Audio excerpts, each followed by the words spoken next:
Welcome. My name is Rose Gar, and I am here with Waxman Strategies. I am so excited that you can join us for this briefing today, and I want to start by thanking our funders for their support. Waxman's work on forest conservation is supported by the Center for International Policy and the European Federation for Transport and Environment. Both organizations are under grant from Norway's International Climate and Forest Initiative. For the folks that are joining us online, we're excited to have you. A few technical notes: your audio will be muted. We will have 3 panelists followed by remarks from Congresswoman Deb Haaland. And we will have a good amount of time at the end to take questions and engage in a discussion. You'll be able to submit your questions by typing them into the chat box during our Q&A session. So our discussion this morning focuses on the crisis of deforestation and the loss of big, important forests in Latin America and Asia. This is this is an empirical topic. There's a lot of numbers, and we will include some of those numbers and some of that information in our briefing. But we are really focusing today on the stories of people, the stories of local communities and their experience, their health, and how those experiences and that health is tied to the forest environment. So our speakers that are part of our presentation are joining us from Indonesia and Brazil. Both these countries are hotspots for forest loss. In both these places, the annual fire season is already underway, and it has the potential to be a record-setting year. And not record-setting in a good way, record-setting in a bad way. The fires are often deliberately set. They're set on purpose to clear forest for wood and to make room for pasture and fields, to make room for industrial scale farms and plantations. Some of the common commodities produced in these regions are palm oil, soy, biofuels, beef, timber, and rubber. For people in these communities, the fires that are set to clear forest mean choking air pollution and deadly haze. In previous years, the fires have created a public health crisis. And this year, of course, we have the COVID pandemic sweeping the globe. And it's even sweeping parts of the globe harder than others. Because of that, we are watching as an existing public health crisis meets a new public health crisis. And we're briefing you today because although this problem, this actual physical problem, is halfway around the globe, even so, the US is deeply connected to this issue. So here's how. The US is a major importer and consumer of some of the deforestation-linked commodities. We compete in the international marketplace against businesses that are producing these commodities abroad. Our capital and our assets are invested in companies with deforestation in their supply chains. And some large multinational companies that are linked to deforestation are even based right here in the United States. So what makes me hopeful is that, there is strong support for forest protection amongst our partners in the international community. And I'm excited to have them here today. They are offering solutions and they are working to protect their local environment, which will mean better environmental and climate outcomes for everyone. I'm about to turn it over to our speakers, and I will just say that after they share their experiences and their knowledge and their understanding, at the end of our discussion, we will offer some specific policy recommendations that Congress can consider to protect and preserve human rights, local rights, public health, and the environment abroad. All right, let's go ahead and turn it over to our speakers. Our first speaker is Dr. Monica Nirmala of ASRI. Dr. Nirmala and her organization are based in Indonesia. They are focused on public health and environmental conservation. I'm going to go ahead and we have pre-recorded remarks from Dr. Nirmala, and those can start now.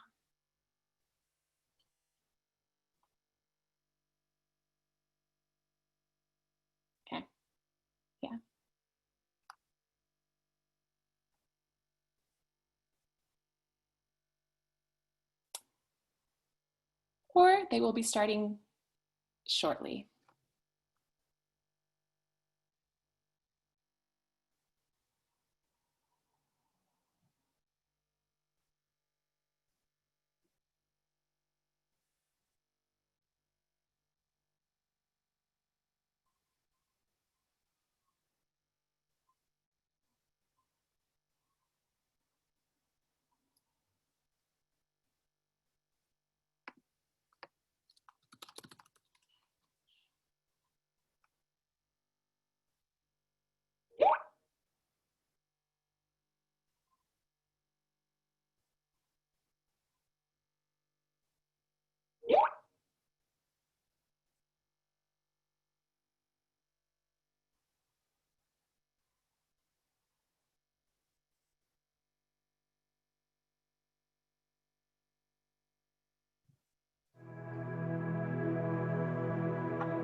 Good morning and good day, ladies and gentlemen. My name is Dr. Monica Nirmala. I'm a Fulbright scholar and a public health professional from Indonesia. It's a great honor and I'm humbled to be here with you all, and I thank you for this opportunity. First, I personally would like to thank the people of the United States of America. Your support and generosity through U.S. scholarships enabled me to obtain a Master of Public Health degree from Harvard University. It is a privilege to now return to the US virtually as a part of this briefing. I wish, of course, we could all be together in person. During 1.5 years of my master's program, I experienced the beauty and the diversity of the United States. I was able to visit 23 states, from Alaska, Washington to California. I even took the Amtrak train all the way from Seattle to Boston and made several stops along the way. Along that journey, my favorite places were your national parks and nature preserves, including Yosemite and Sequoia in California, Denali in Alaska, and Glacier in Montana. I'm amazed with your commitment to preserve and take care of the remaining forests in your country. However, this journey made me reflect and realize that, sadly, this level of nature preservation has not been the case in my home country, Indonesia, where forests, sometimes even in protected areas, are logged and burned every year, in some places converted into monoculture plantations to meet global demand for palm oil, pulp, and paper at the expense of our own health. Since 2012, I've worked for the Indonesian nonprofit Alam Sehat Lestari, or ASRI, in Borneo, Indonesia, which partners with the US nonprofit Health in Harmony. Our planetary health approach is designed through a partnership with rainforest communities. We provide healthcare, training in alternative livelihoods, education, and reforestation projects that have been effective in improving the health of the people and the forests. The rainforests in Borneo are known as the lungs of the earth. Every year, these lungs suffocate from intentionally set fires, which are used by companies and farmers to clear forests and peatland to prepare land for palm oil plantations. These fires are technically illegal, but enforcement has been lax, especially compared to the scale of the problem. Palm oil is used in a variety of consumer goods sold around the world, from packaged food and chocolates to personal care products and makeup. Perhaps less well known is that palm oil is also a major source of biofuel all around the world. US policies, such as the Renewable Fuel Standard, have played a significant role in driving demand for palm oil-based biofuels. The consequences have far-reaching effects for the climate, wildlife, and people. In 2015, the fires in Borneo and Sumatra spread out of control. It was hot and dry, the haze was thick, and breathing for even the healthiest of us was made difficult. Visibility was limited. I remember I could not even see a hill 500 meters behind our clinic. ASRI Clinic is a 20-bed facility offering primary health care to a population of 120,000 people. And at this time, we saw a 48% increase in the number of patients with respiratory distress, and the demand for oxygen support tripled during that time. One smoky day in October of 2015, Ibu Siti, a 65-year-old woman with chronic lung disease, and her husband Pak Syarif, came to our clinic. Ibu Siti presented with severe respiratory distress and an altered mental status due to smoke inhalation caused by the raging fires near her home. For the past 6 hours, Ibu Siti had been agitated, somnolent, and unable to communicate. Her oxygen saturation was critically low at 79%. She could die if not urgently treated. After a few hours of treatment, Pak Syarif begged to take his wife back home, even though she was still very ill. Through tears, he told us, "Please let me bring her home. I have no money to pay. I'll have to cut down trees and sell wood to pay for her treatment today."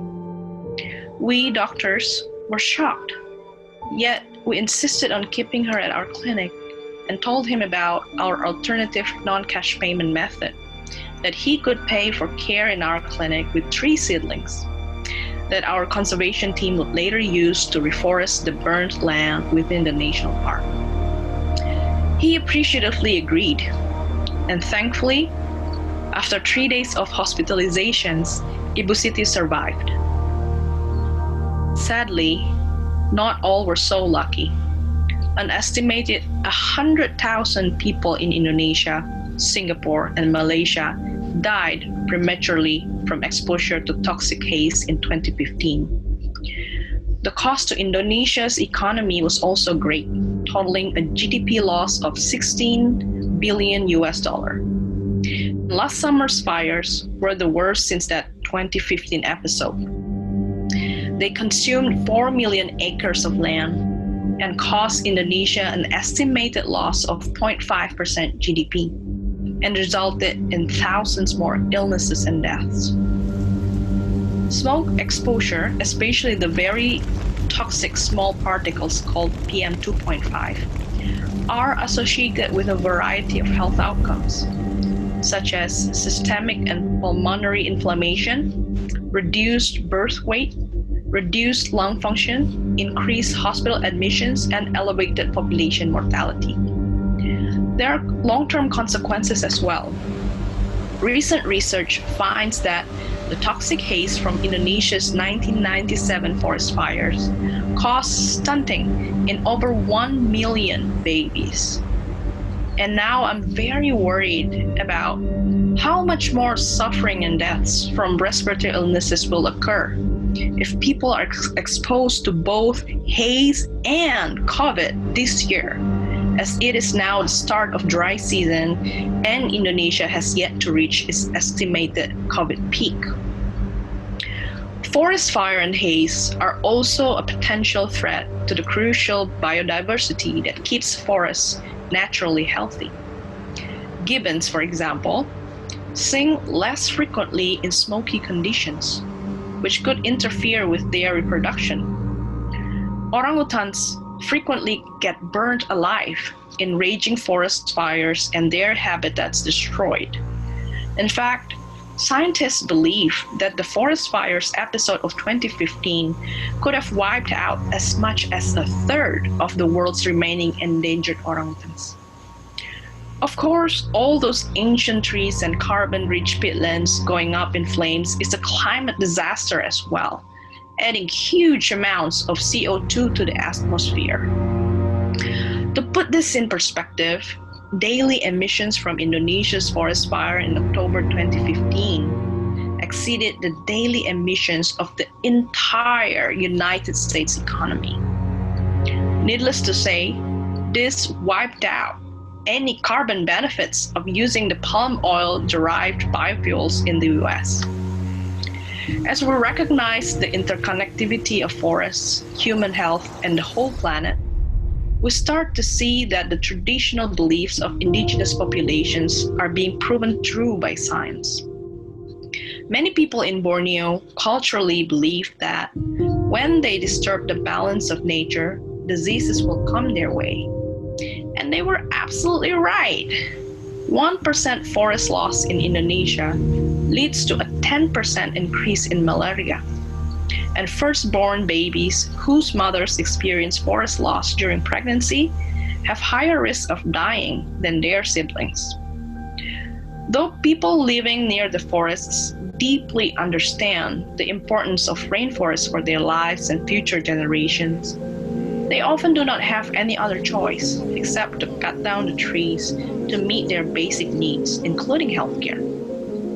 Pak Wasru had to log the forest to pay for an appendectomy for his father. Pak Sofian cut down 60 trees to pay for a C-section for his mother. But from our experience, when these people were truly listened to and given an alternative to their livelihoods, they happily gave up their chainsaws for good.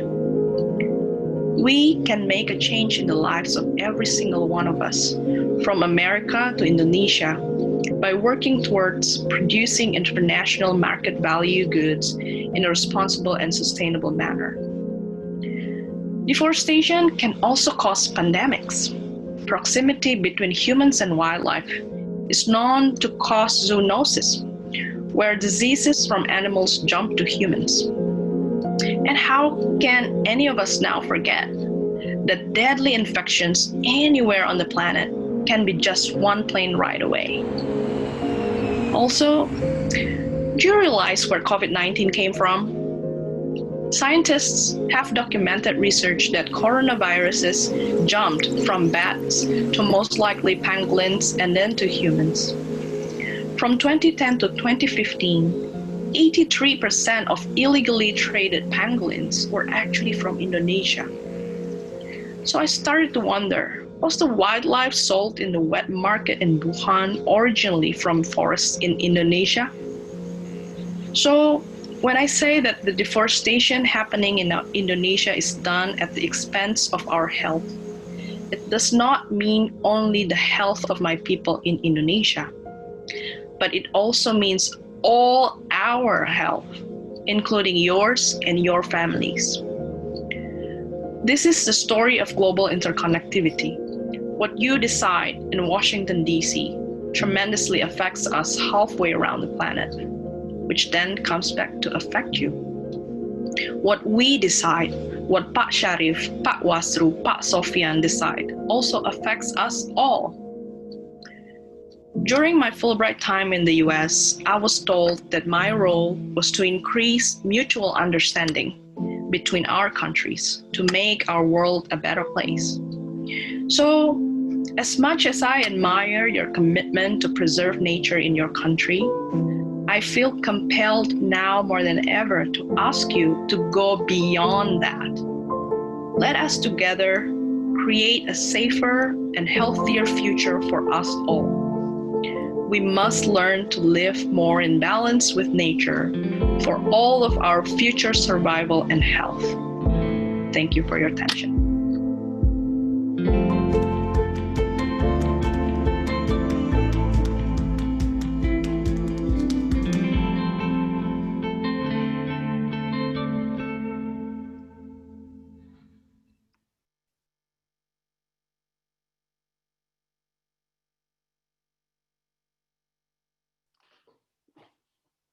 Dr. Nirmala, thank you so much for preparing that video. I'll remind folks on the call that we'll take questions at the end. And I'm going to turn it over to our next speaker. We had expected Tasso Azevedo from MAP Biomas in Brazil to join us today. Tasso has been called away with an urgent job that we hope to be able to talk more about later. In his place, we welcome Professor Bertaldo Soares. Professor Soares is a full professor from the Federal University of Minas Gerais. His specialty is in agriculture and land use in Brazil. He has special expertise in how land use is changing and whether it is changing from a forest to a pasture to a farm and why. I'm going to go ahead, Professor Soares, and turn it over to you. Thank you and welcome. Thank you, Rose. Thank you, everybody, for attention. Good morning, ladies and gentlemen. It's an honor to participate in this event. Let me tell you a short story about deforestation in Brazil. So we don't have much time, so let's make a long story short. You know, Brazil has achieved an unprecedented success in the past in reducing deforestation rates in the Amazon by around 85% from 2004 to 2012. There are several policy interventions that there was an interplay between these several policy interventions that played out this reduction of deforestation, influence the reduction of deforestation. But let me mention two of them. First, the country developed a cutting-edge monitoring system to monitor deforestation, and also included an early alarm detection system for deforestation to direct enforcement, field enforcement operations in the Amazon, in remote regions of the Amazon. There was a large expansion of protected areas in the Amazon. For example, the Brazilian Amazon now is covered 66% of the remaining forest is under some designation of protected area, and half of them are indigenous lands.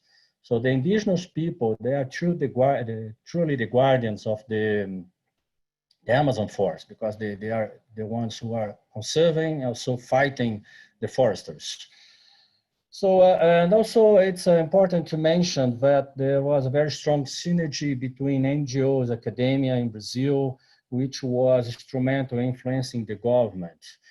So the government would take to formulate and put in place those policies.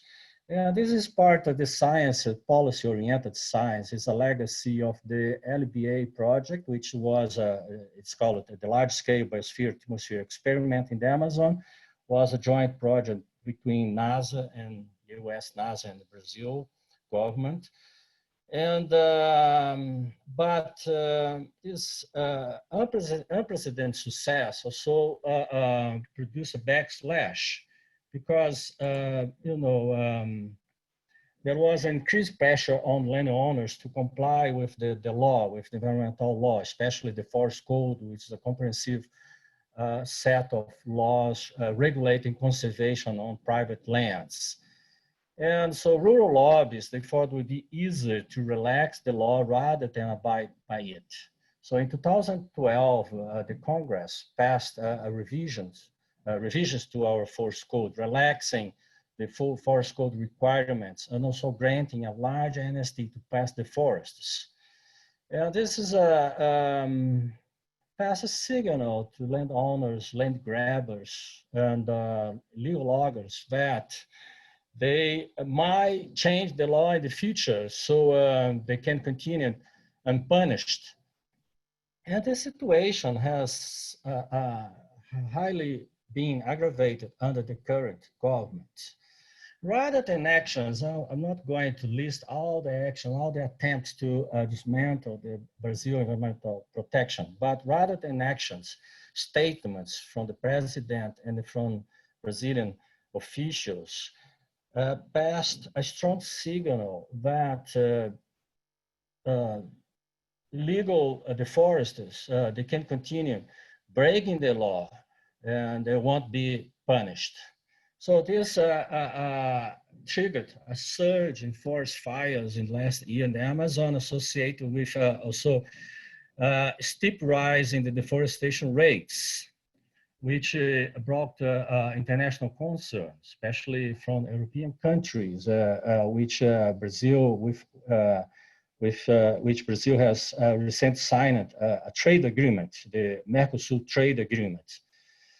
And fortunately, part of the small sector of the Brazil rural lobbies and the agro business can be held accountable for this dismantling of the country environmental protection. They are what we call the rotten apples of Brazil agribusiness. This is the title of a paper we published last week in the Science Journal.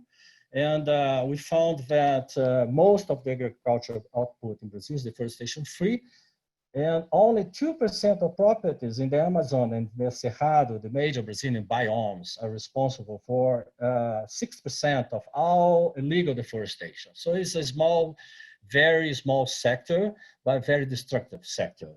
And they are so contaminating about 20% of Brazilian exports of soybeans and beef to the European Union. So it's a big concern because the European countries are importing and consuming agricultural products contaminated with legal deforestation.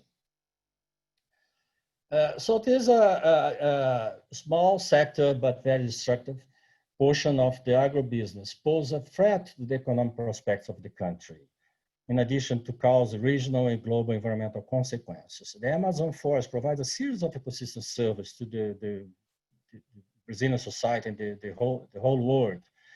And especially in regulating rainfall.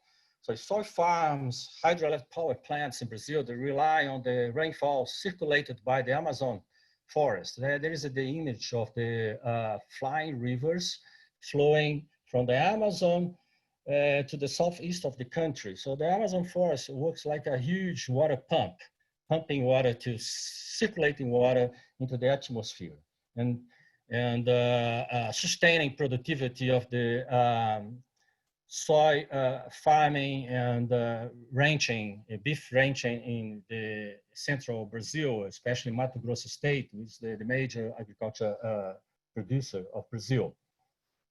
But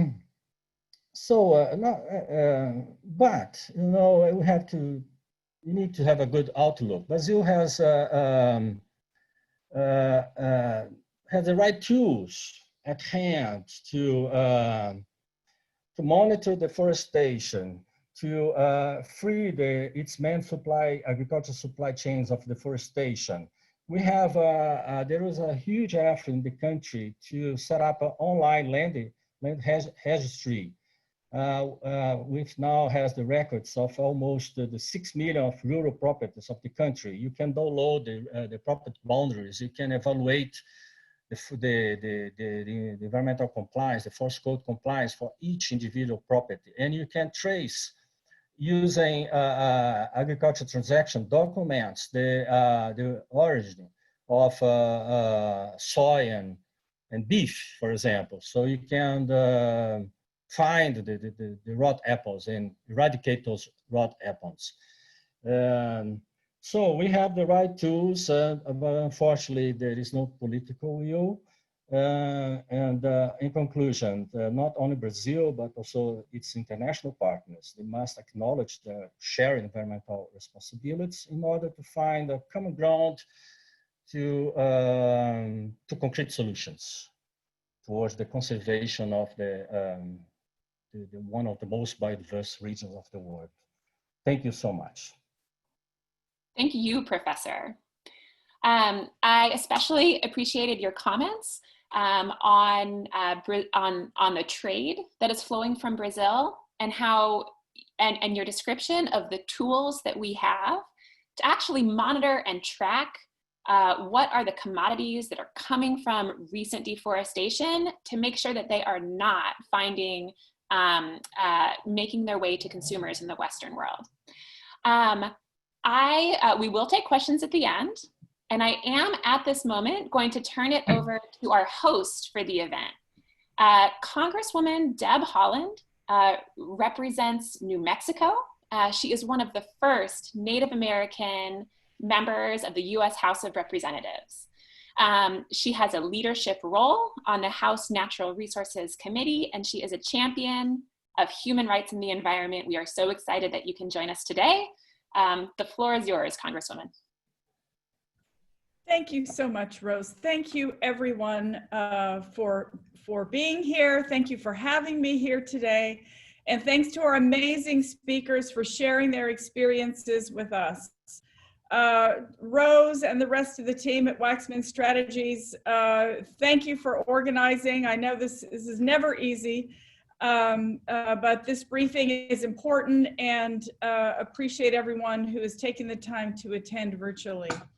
The COVID-19 pandemic has exposed deep inequities in our society and has showed us the legacy of environmental racism and injustice both here in our country and around the world. The policies that stem from this environmental racism have left some communities far more susceptible to the disease than others and are at a much greater risk from climate change. In New Mexico, Native Americans make up less than 11% of the population of our state, but they're over half of the coronavirus cases, and African Americans are just 2.6% of our population, but over 17% of the cases.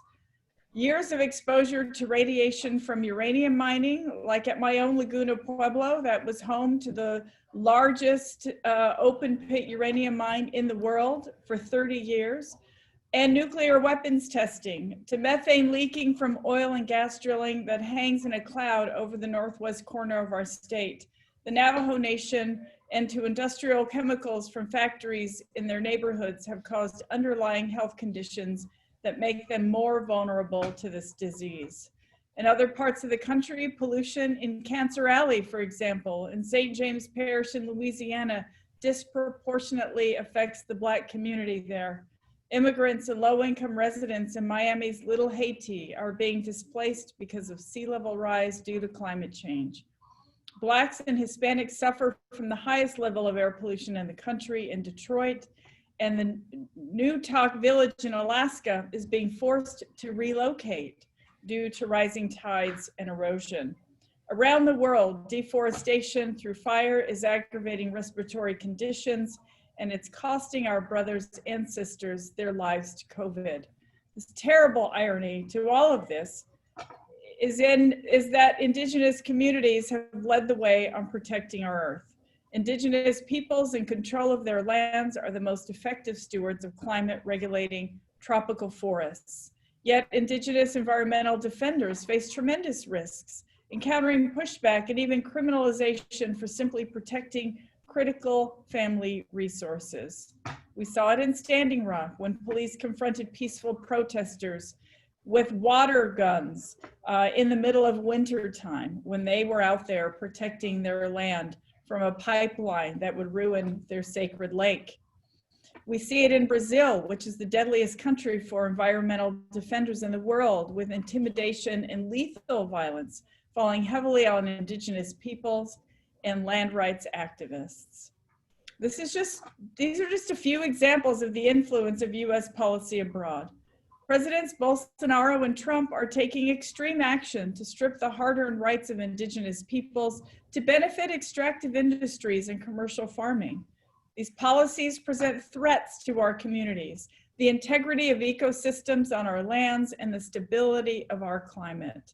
And they underscore the need for solidarity between Indigenous peoples to fight for the sanctity of sacred lands and the rights of affected communities. It isn't just governments that pose the threat. Private equity firms are playing a significant role in the destruction and deforestation of rainforests, worsening the climate crisis and putting Indigenous communities that live in those areas at risk.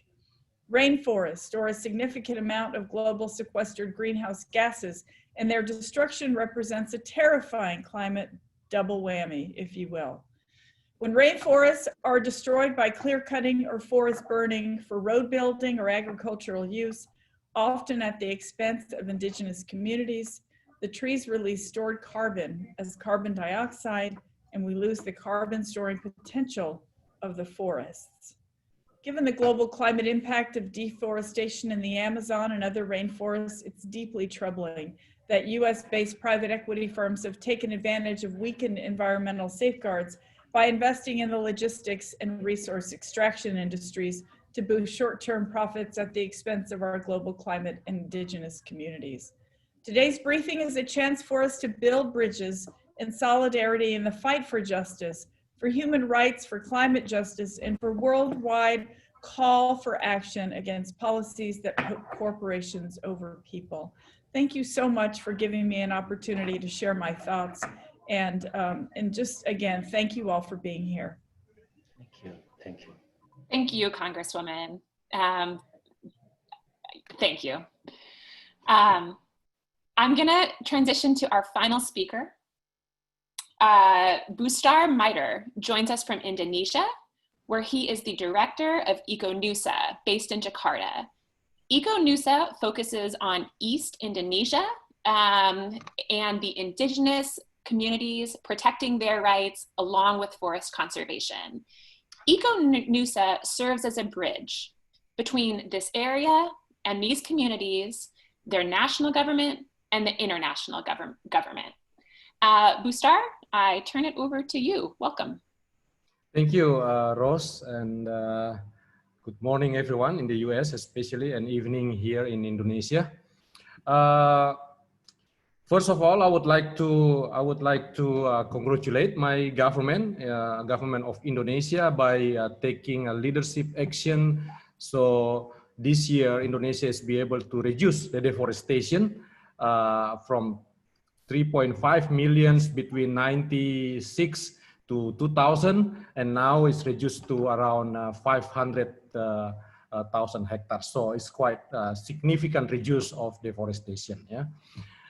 But the situation here also, what you call it, is the forest situation. The threat to the forest is not stopped. Yeah, where I live and where I work, for example, in Papua, which is the size of forest in Papua, like 30 times of New York, is home of the almost 300 indigenous groups, rich biodiversity, and basically this is the last available land for the large-scale plantation. So after Sumatra, Kalimantan is gone foremost for the plantation, now a lot of companies start to moving their capital to the eastern Indonesia, where they can find large land to start the plantation. Yeah?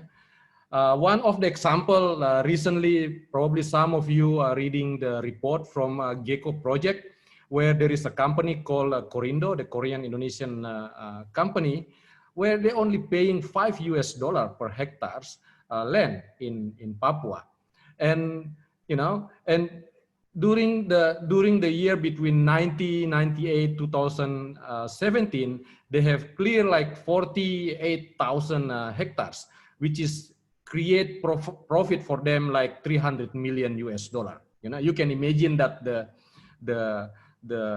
expense they get to get the land and the profit that they can make. Yeah, so this is of course the real threat, that the last remaining forest that we have in Indonesia, and the playing a crucial important role for the climate stability, not only in the region but also in the world, for the world. Yeah.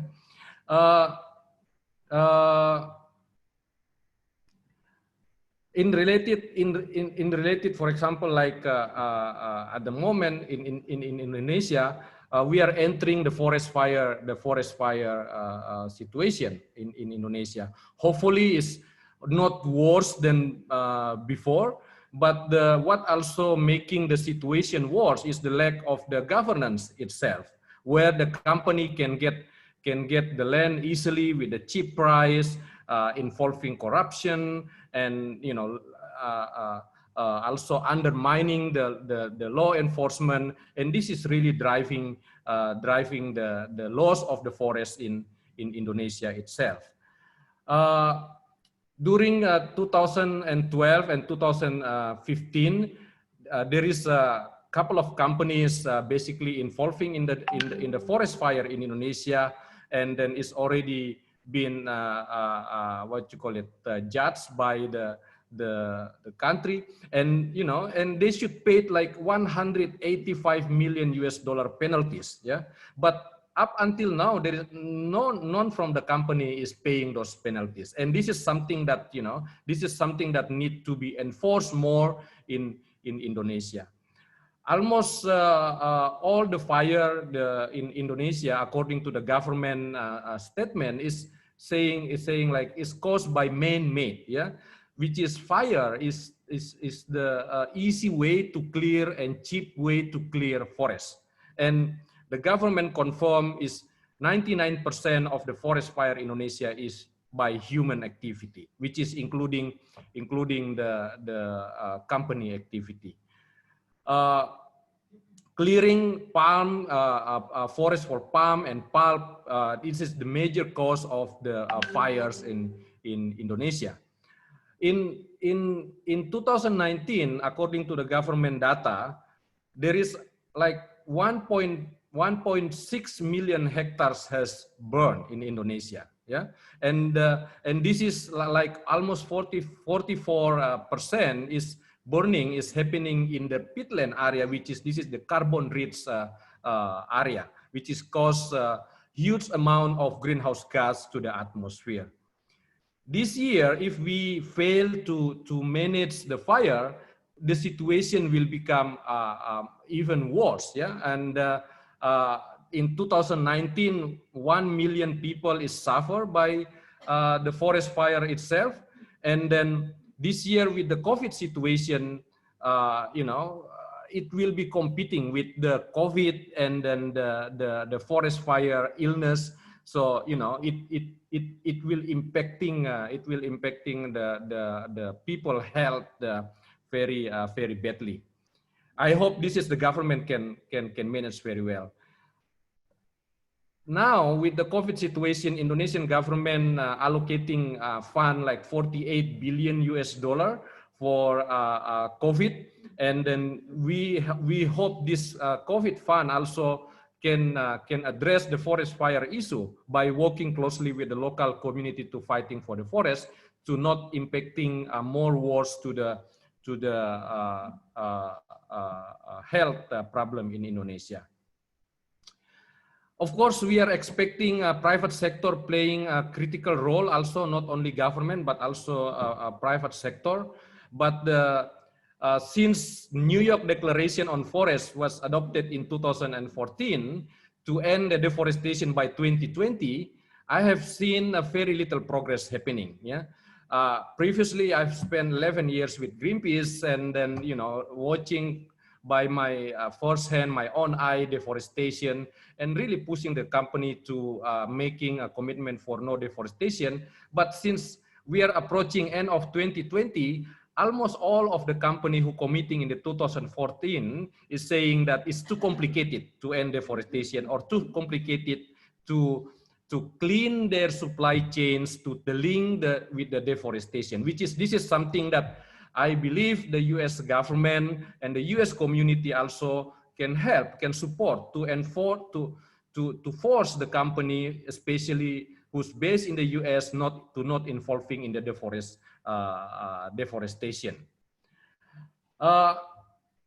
Since the beginning, when I'm involved in the palm oil campaign, I'm always saying that I'm not anti-palm oil. Yeah, palm oil is important for the Indonesian economy. Palm oil is important for the community economy in Indonesia. But what we are anti is deforestation. Yeah, so deforestation is something must to stop. Yeah, and then this is something that the big company can play a role together, hands in hands with the government, and also together with the community to stop deforestation.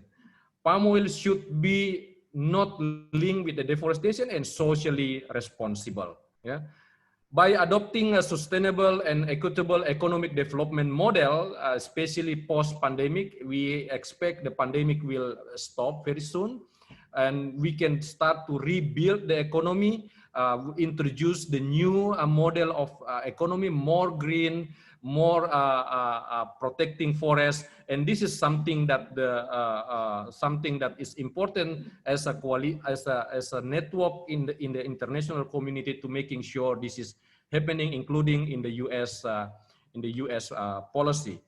Of course, also the main solution to stop the fire and the deforestation is law enforcement, protecting and restoring the rainforest, including the peatland, more transparency, and then more open to the community management on their natural resources.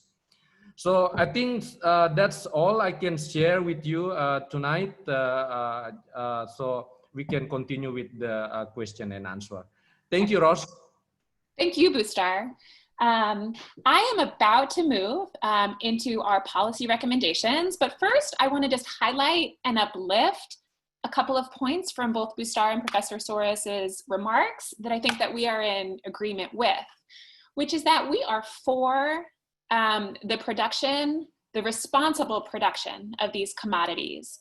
And we have seen major voluntary commitments from most of the companies in this space. And even though those commitments are not fulfilled and that there is a ways to go, many of these companies are looking to do the right thing. They are tracking and mapping their own supply chains. And as Professor Soros mentioned, we now know and can track to the farm level where, at least for Brazil, where many of these commodities are coming from. So we do have a lot of the solutions and a lot of the answers to make sure that, that we are avoiding, as Professor Soros says, the bad apples, that are in the mix.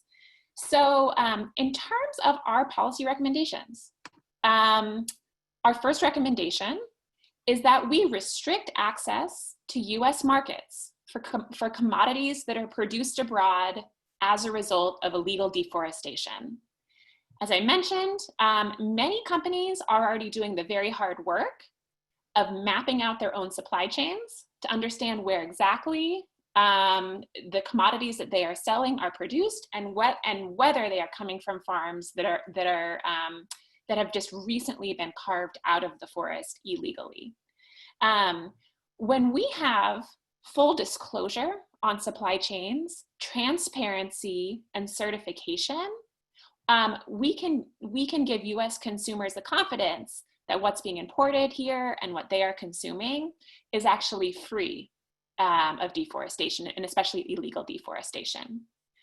Our second recommendation is that we reduce pressure abroad to expand agricultural production. Over the last 15 years, the main policy that the US has adopted that supports and expands biofuel production, the Renewable Fuel Standard, has had a major impact in driving additional agricultural production, not only here in the United States, but abroad. We know that some biofuels are part of our transition to a zero carbon future. However, we must be very careful that we are supporting and mandating the best kinds of biofuels, the ones that do not cause land conversion, and that we're using the best available science to get significant carbon reductions from those types of biofuels. Our third recommendation is that we establish financing programs to pay landowners for conserving high carbon forest areas. There are already international mechanisms that other countries are supporting, that California is supporting or is about to support. And so these types of systems exist. And for us to find the funding, it will create the right incentive for landowners to choose to keep forests standing instead of cutting them down for unsustainable development. So I am going to pause there and allow us to transition into our question and answer session. So just as a reminder, we can take questions from the audience. You can type those into the chat box on your Zoom screen. And I believe that we already have a couple of questions. So I am just going to go ahead and put that out there. So our first question is for Dr. Nirmala in Indonesia. Dr. Nirmala, can you talk a bit more about the impacts of air pollution and what we might expect now that we have the COVID pandemic, and how that existing air pollution might look this season and how it might be impacted by this COVID respiratory disease? Thanks, Rose. Yeah, so first, we know that deforestation and forest fires are dangerous to human health. I think in my remarks, I mentioned that it increases malaria, infant mortality, diarrhea, and the haze from forest fires is very toxic. It leads to 100,000 premature deaths in 2015. And I've seen our own patients in Borneo, how they suffer. And actually not just my patients, but myself, suffer from the haze, from the forest fire. And we know that exposure to small particulate matter, which is the PM 2.5, is very toxic, and it links to many of the comorbidities that have been associated with, poor prognosis or death in COVID-19, including cardiovascular diseases or respiratory diseases for sure. And air pollution, causes inflammation, pulmonary inflammation, systemic inflammation, and cellular damage to human, and it might suppress immune response to infection. So yeah, so it is scary, especially particularly this year that we have this COVID pandemic globally. And also, I think Pak Bustar mentioned before that the political will from the government is focusing on COVID-19 management, and some of those money come from the budget for forest fire prevention. So yeah, that brings more to the issue of forest fire in Indonesia. So what I'm trying to say is deforestation kills, and it threatens our own survival as well. I mean, COVID-19 pandemic is a global wake-up call, I would say, that reminds us that we are all connected. Diseases elsewhere, anywhere in the world can come to our way, in just one plane ride away.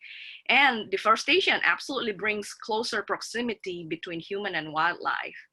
So we should let the wildlife stay wild, by not doing deforestation. And that's how we keep our forests healthy. And healthy rainforests are humans' best antivirus. Thanks. Thank you, Doctor. I have a question for Bustar. Bustar, can you talk a little bit more about the impacts of deforestation on the communities that you work with in Indonesia? Well, currently I'm very focused in Eastern Indonesia, yeah, and especially in Papua, where I born and I live. Forest is like a mother, yeah, it's provide everything for them, and then the majority of the people is very depending on forests, which is clearing forests is like killing their mother who give a leaf for the people there, yeah. So this is not, it's just semantic, this is something real on the ground. $5, as I mentioned earlier, $5 per hectare is really tragic, yeah. And then and this not only the land, but also including the timber that owned by the local community. Of course, they're saying like, there will be jobs, there will be income and the kind of thing. But, to use the indigenous community to become modern people, modern labor, it takes time. And then this is when the community is not coming to the work, it's very easy to saying that, local community is lazy, and this is can impacting also pressure, intimidation to the local community. So it's very huge impact, not only from the environmental perspective, but also to the social and human rights issue. Yeah, thank you, Bustar. Okay. I'd like to also let folks know that Congresswoman Holland has left our call, but from her team, Eric Werwa, who is her legislative director, is here to also help answer questions. Welcome, Eric. Okay. This next question that I have has to do with what sort of commodities are coming into the United States, and what are the actual commodities, and what should we be concerned about? And I can answer that question to start, and then if any panelists want to add on top, I would welcome that. The United States is a major importer of palm oil. Our palm oil imports have grown over 3 times, have tripled in the last 15 years. We also import cocoa, rubber, leather. We don't import every commodity that is linked to deforestation. As some of those commodities we just grow here or we export ourselves. But for the commodities that we don't import, our own farmers or ranchers, they do actually compete with soy growers in Brazil or ranchers in Latin America when we are exporting those commodities. So even if we aren't importing every commodity kind of on the list of problematic commodities, we are affected by deforestation because our farmers, our landowners, our ranchers are actually competing with products that are produced from illegal deforestation.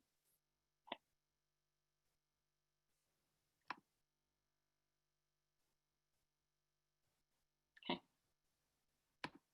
I'm going to give it one more moment for other questions, and if anyone else wants to add to that from our panelists. Well, I think I can add what Rose mentioned is, I think it's what is is important also, and this is addressed also by the Congresswoman. It's not only seen as a commodity, which commodity coming to the U.S., but what is important also to making sure is the U.S. Company money is not involved in the deforestation in Indonesia and Brazil. So investment is something that important also to be sure is not involved in the deforestation.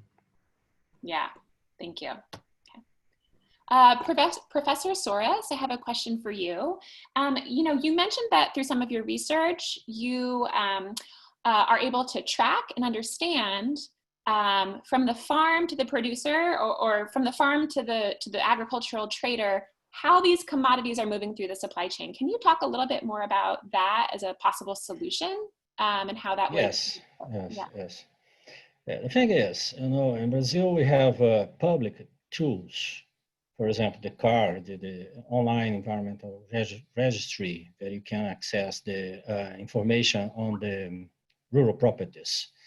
And also we have some, we have documents to record transactions. For example, the trading of cattle, right? The rancher has to issue a document for transport the cattle very straight to slaughterhouse, for example.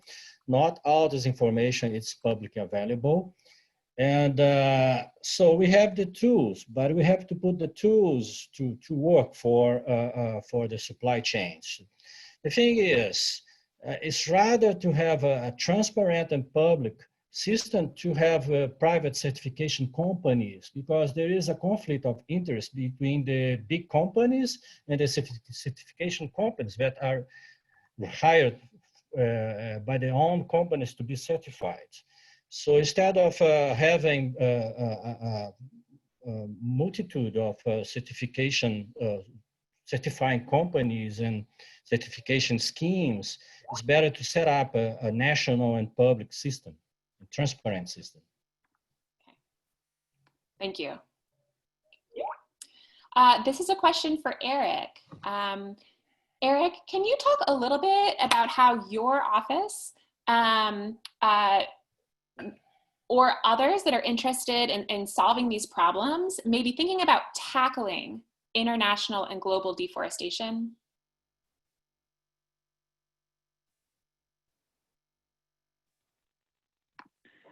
Can